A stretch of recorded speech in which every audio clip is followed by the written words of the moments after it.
Toma 3. Hoy tenemos muchas cosas de las que hablar, así que ponte cómodo, ponte cómoda, porque empezamos.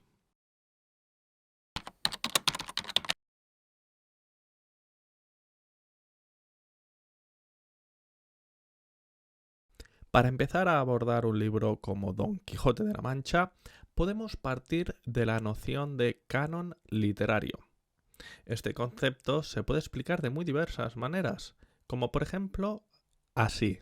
El canon literario es un catálogo o corpus de libros que forman la denominada alta cultura o también cultura en mayúsculas, conocida así por su calidad, originalidad, sus rasgos formales y temáticos. Como te puedes imaginar, este concepto puede resultar tan subjetivo que, claro, existen diversos cánones literarios, pero en este vídeo nos referimos al canon literario occidental, del cual puedes aprender mucho más leyendo el libro del crítico y teórico literario Harold Bloom, titulado El canon occidental, donde por supuesto habla de Miguel de Cervantes y El Quijote, la novela sobre la que pivota todo lo que aprenderemos en este vídeo. Bien, la relevancia y calidad de estos libros que forman parte del canon literario es tal que han logrado trascender las épocas y fronteras, convirtiéndose así en libros universales y vigentes tanto para las generaciones de hoy en día como, sin lugar a duda, para las venideras. Los libros que forman parte de este canon son clásicos de la literatura, aunque puede haber algún clásico literario que no esté incluido dentro del canon, al ser este concepto, como ya he comentado, un tanto subjetivo.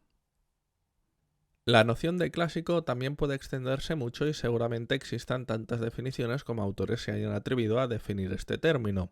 Pero a modo de síntesis, cuando hablamos de un clásico, como El Quijote por ejemplo, hacemos referencia a un libro que se tiene por modelo digno de imitación. El periodista y escritor italiano Italo Calvino definía a los clásicos de esta manera. Libros que nos llegan trayendo impresa la huella de las lecturas que han precedido a la nuestra y tras de sí la huella que han dejado en la cultura o en las culturas que han atravesado. En resumidas cuentas, los clásicos son obras que han sido capaces de sobrevivir a su tiempo, su cultura y sus lectores, manteniendo su valor y su interés mientras contribuyen a la creación de nuestro bagaje social y cultural. Es cierto que el hecho de saber que estamos a punto de afrontar un clásico puede resultar un tanto intimidatorio. De hecho, dentro del ámbito del conocimiento popular, a los clásicos siempre se les ha puesto la etiqueta de libros complejos y difíciles de leer. Esto las editoriales lo saben y a la hora de publicar estos clásicos literarios lo tienen muy en cuenta. Para ilustrar las diferencias que existen entre una publicación que pretende ser lo más fidedigna posible al texto original y otra publicación que es una adaptación del texto original, me he basado en los libros cuyas portadas puedes ver ahora mismo.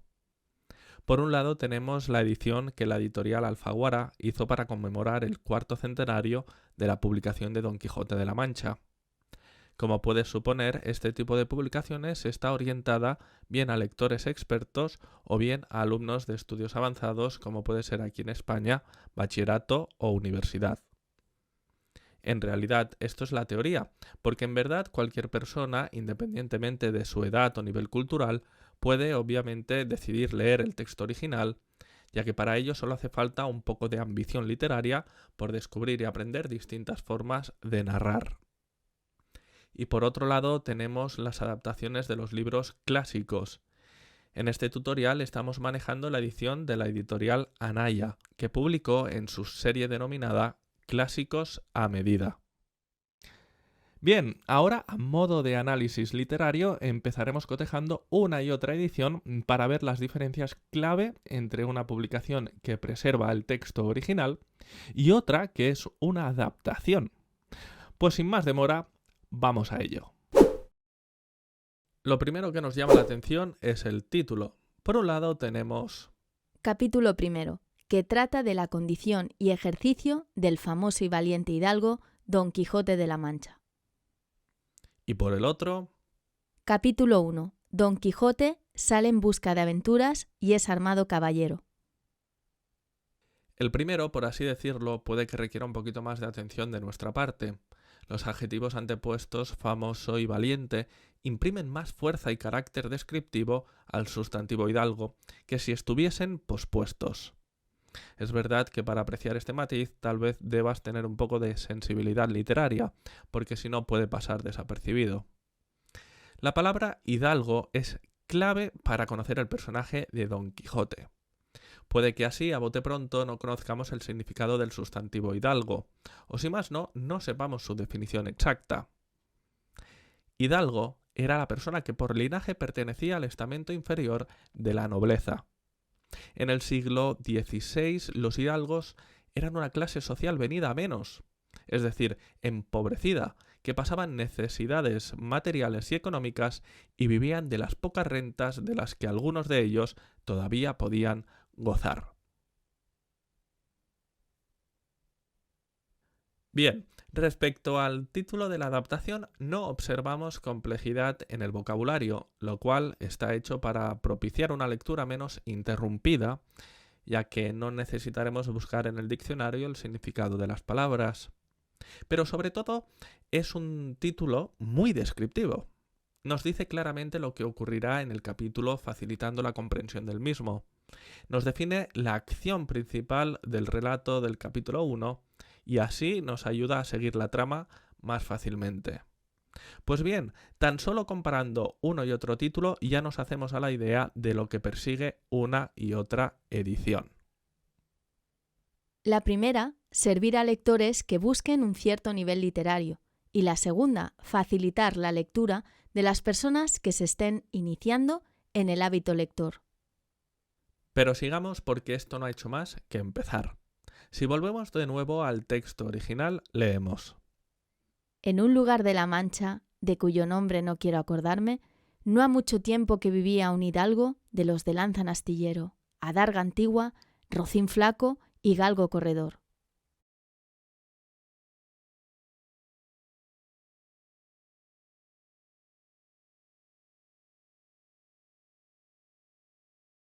Y si lo comparamos con el texto adaptado, leemos. En un lugar de la Mancha, de cuyo nombre no quiero acordarme, no hace mucho tiempo que vivía un hidalgo de escudo antiguo, rocín flaco y galgo corredor.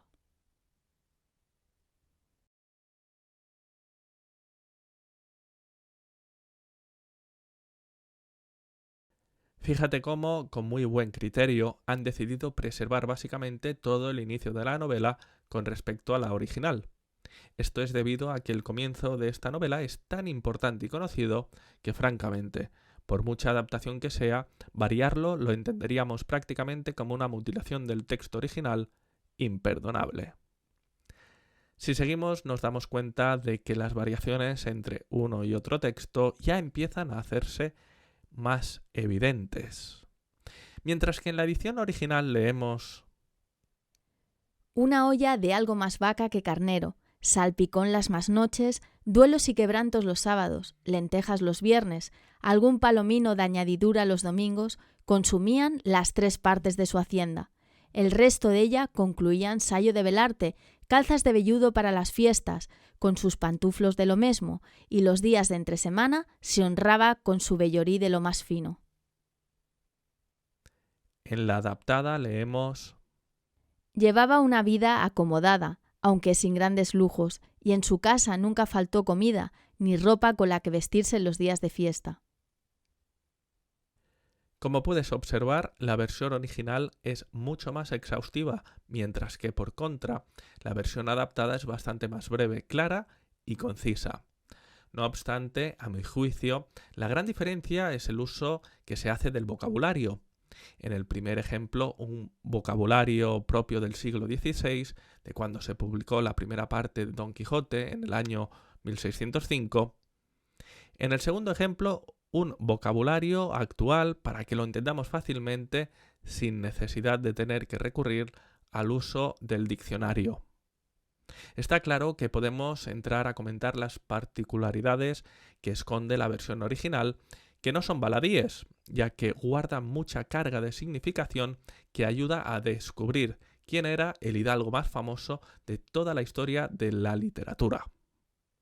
Por ejemplo, la relación de alimentos que se detalla era el típico cocido de la época, el plato principal de la alimentación diaria, con el añadido de que en una buena olla solía haber menos vaca que carnero, justo lo contrario de la dieta de nuestro hidalgo, porque la vaca era un alimento más barato que el carnero. Esto pone de manifiesto lo que hemos aprendido antes acerca del declive económico que por esa época sufrían los hidalgos. Ciertamente detalles como estos hay muchísimos a lo largo de toda la novela, y son la clase de especificaciones que marcarán la diferencia en tu experiencia como lector. Por cierto, estas aclaraciones puedes encontrarlas explicadas en una buena edición que contenga anotaciones a pie de página. Seguimos explorando ambos textos porque las curiosidades no acaban aquí. Leamos el siguiente y último fragmento de la versión original.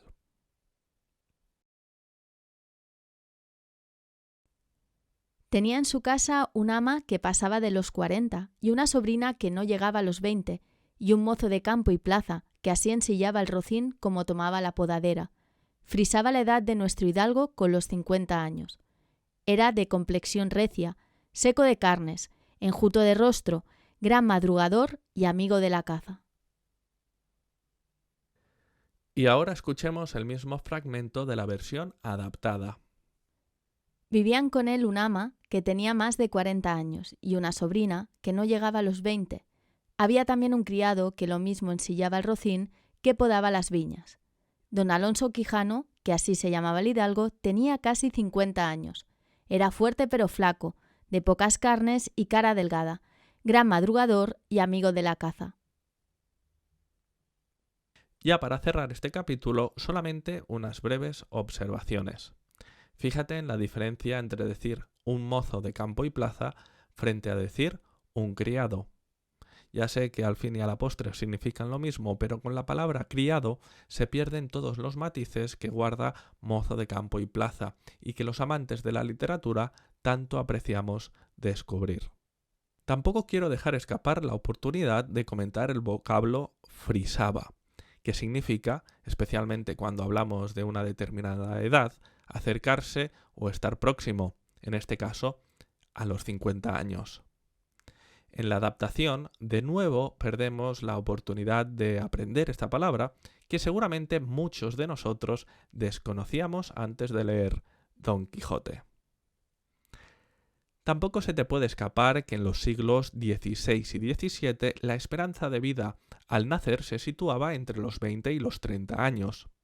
Con esto puedes hacerte a la idea de la comicidad de la figura de Don Quijote, que se nos describe sumamente mayor, delgado y de rostro casi esquelético. Pues bien, creo que con esto podemos dar por concluido el apartado sobre el cotejo de ambas ediciones. Recordemos, por un lado, la de la editorial Alfaguara, reproducción del texto original. Y por el otro lado, la edición de la editorial Anaya, una adaptación enfocada a todos y todas las valientes que se inician en la lectura de un clásico. Ahora pasamos a hablar del argumento. Ha llegado la hora de hablar sobre el argumento de Don Quijote de la Mancha. Mi intención es proporcionarte las claves del argumento para que disfrutes aún más de este clásico de la literatura española. Pues empecemos por lo básico, no quiere decir que sea lo menos importante. Por cierto, de aquí en adelante siempre que nombre alguna referencia al libro lo haré basándome en la edición del cuarto centenario de Alfaguara.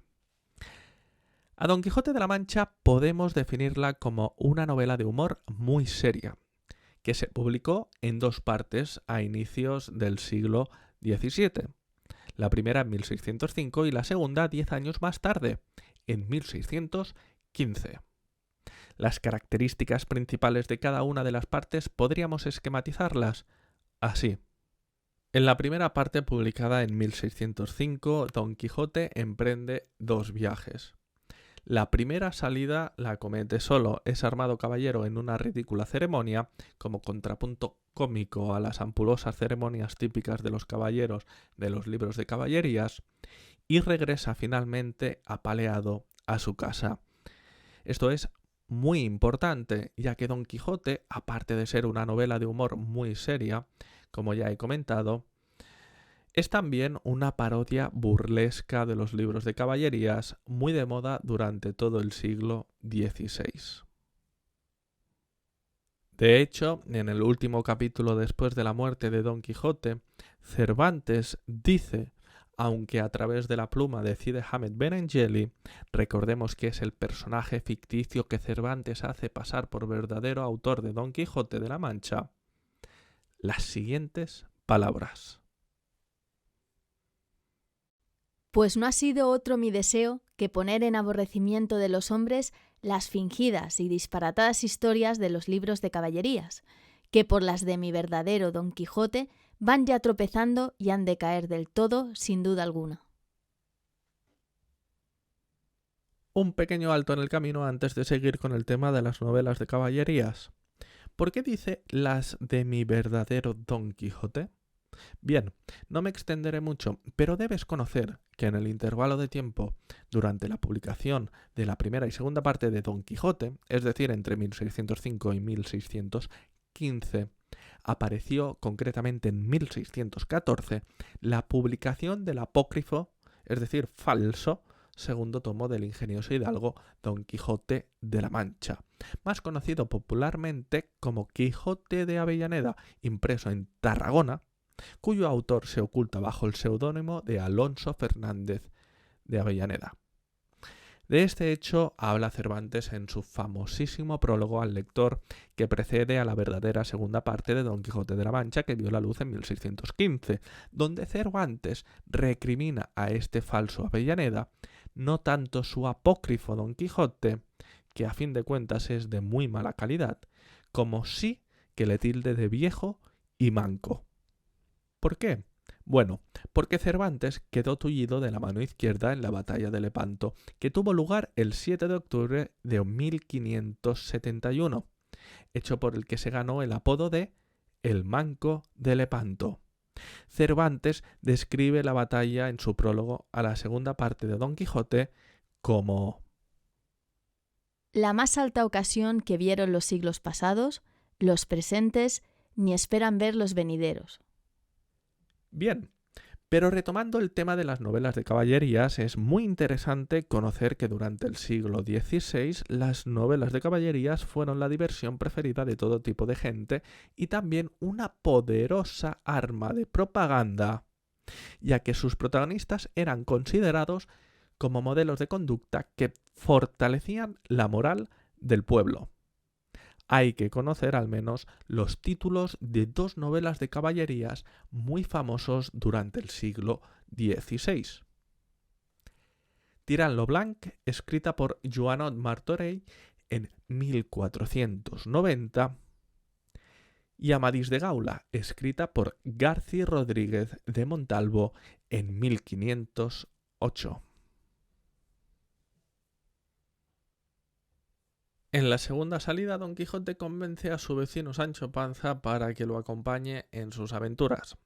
En el transcurso de esta segunda salida, concretamente al inicio del capítulo 8, tendrá lugar el famosísimo episodio en el que Don Quijote confunde los molinos de viento con desaforados gigantes.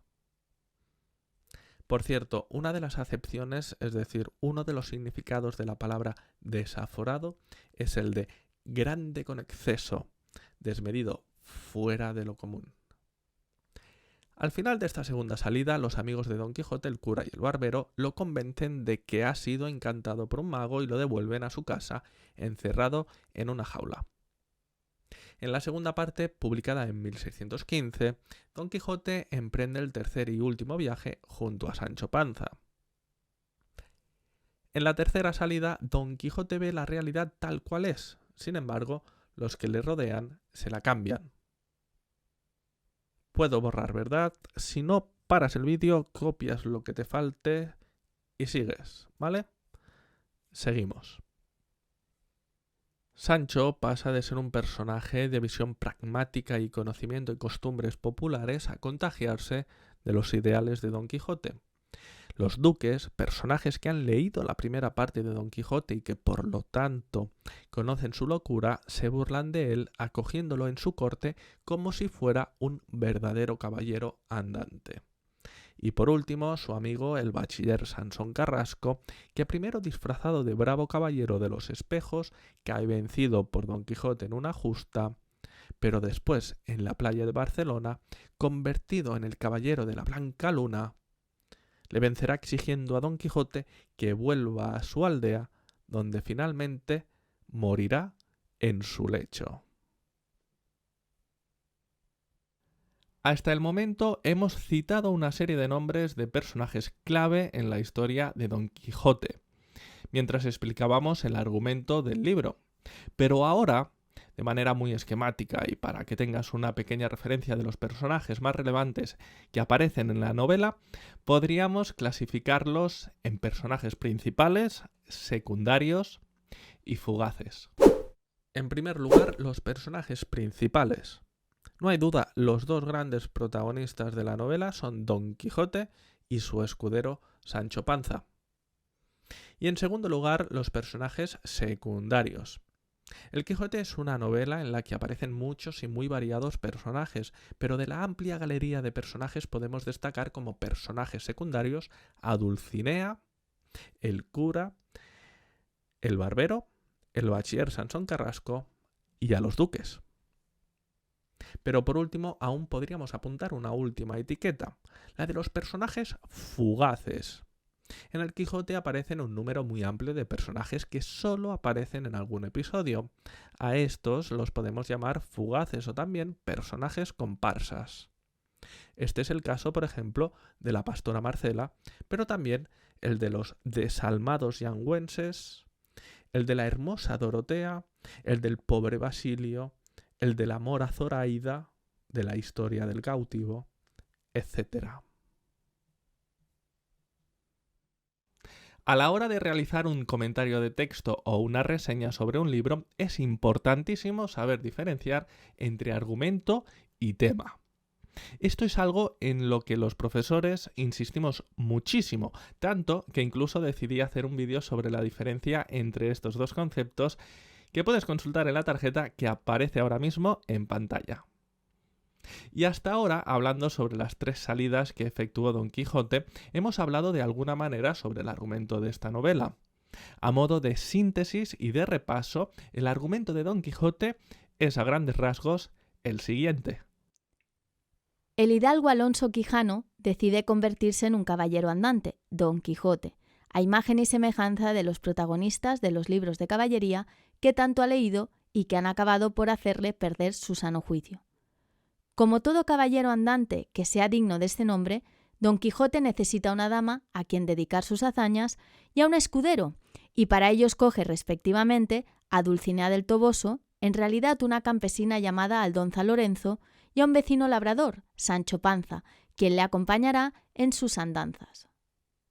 Durante el transcurso de la segunda parte del libro, Don Quijote va poco a poco recobrando la razón, hasta tal punto que cuando llega al Toboso, en busca de su dama Dulcinea, ya parece estar lo suficientemente cuerdo como para darse cuenta de que en realidad es una labradora pobre, pero no lo suficiente porque cree haber sido víctima nuevamente de un encantador, así que decide deshacer el encanto que ha sufrido su dama, para lo cual pone rumbo hacia Zaragoza, con el objetivo de ganar unas justas peleas a caballo y con lanza para deshacer el encanto. Sin embargo, antes de llegar a su destino, Don Quijote y Sancho reciben noticia de la publicación del Quijote apócrifo de Avellaneda, suceso que les hace cambiar su rumbo y dirigirse a Barcelona. El valeroso Don Quijote será derrotado por el caballero de la Blanca Luna y obligado a regresar a su hogar, donde a los pocos días, después de recuperar su cordura, escribir su testamento, recibir todos los sacramentos y de abominar con muchas y eficaces razones de los libros de caballería, murió sosegadamente y tan cristiano en su lecho.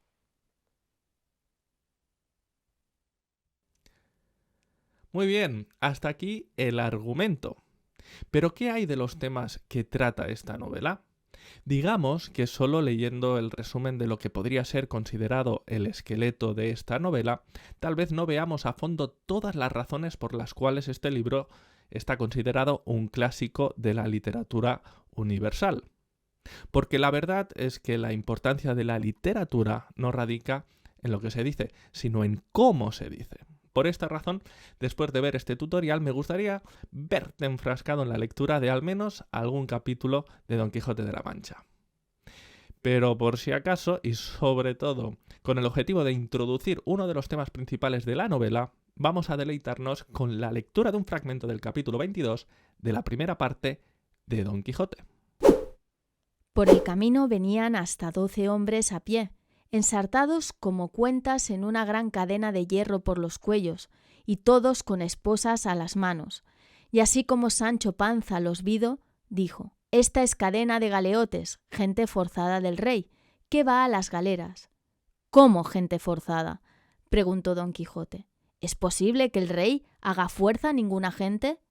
«No digo eso», respondió Sancho, «sino que es gente que por sus delitos va condenada a servir al rey en las galeras de por fuerza, y no de su voluntad». «En resolución», replicó Don Quijote, «como quiera que ello sea, esta gente, aunque los llevan, van de por fuerza y no de su voluntad». Y es aquí donde se encuentra el verdadero genio cervantino, en la manera en que el escritor intrinca todas las historietas, como esta aventura de los galeotes, para tratar en realidad asuntos más profundos y que van mucho más allá que todas las anécdotas que usa como pretexto para en verdad hablar sobre temas de notable relevancia y trascendencia para el ser humano. El primero de los temas que me gustaría señalar es el que se deduce del capítulo que acabamos de leer, la libertad. La defensa de la libertad es uno de los temas que más se repite a lo largo de la novela. Lo hemos visto en el episodio de los galeotes, pero este valor también queda perfectamente encarnado en la figura de la pastora Marcela, que aparece en el capítulo 14 de la primera parte del libro. «Yo nací libre y para poder vivir libre escogí la soledad de los campos. Yo, como sabéis, tengo riquezas propias y no codicio las ajenas. Tengo libre condición y no gusto de sujetarme». A través de sus diálogos, Sancho y Don Quijote son personajes que evolucionan. No son personajes planos, es decir, personajes que mantengan sus mismas características a lo largo de toda la novela, sino todo lo contrario. Gracias a las experiencias que comparten y lo que aprenden el uno del otro, sus personalidades van modificándose, tal y como nos sucede en la vida real a las personas. Las vivencias de Don Quijote y Sancho Panza son transformadoras. Tal y como nos sucede en la vida real con nuestros amigos, la relación de amistad entre Don Quijote y Sancho está llena de contradicciones. Y una cosa muy importante: las diferencias entre el amo y su escudero no les aleja, sino que acaban por convertirlos en personajes complementarios y al mismo tiempo en ejemplo de dos personas con una amistad inquebrantable. Aquí podríamos decir eso que dije yo en uno de los vídeos de Y Seguimos y que saqué de un anuncio de una conocida marca de deportes. Juntando nuestras diferencias, creamos posibilidades. Y finalmente, cómo no, el sentimiento de justicia que acompaña a cada una de las acciones que acomete nuestro valeroso caballero andante, siempre del lado de los más débiles e indefensos. Sin ir más lejos, y no por falta de otros muchos más ejemplos, en los episodios de la pastora Marcela y los galeotes, ya comentados, también encontramos deseo y voluntad de justicia, además de libertad. Bueno, pues estas son las historias con las que nos entretenemos la gente que nos gusta leer. Espero haberte ayudado a entender mejor el Quijote y ya lo sabes, si te ha gustado y quieres apoyarnos, suscríbete al canal, dale al like y compártelo en las redes sociales para que todos podamos aprender. Muchas gracias y hasta el próximo tutorial.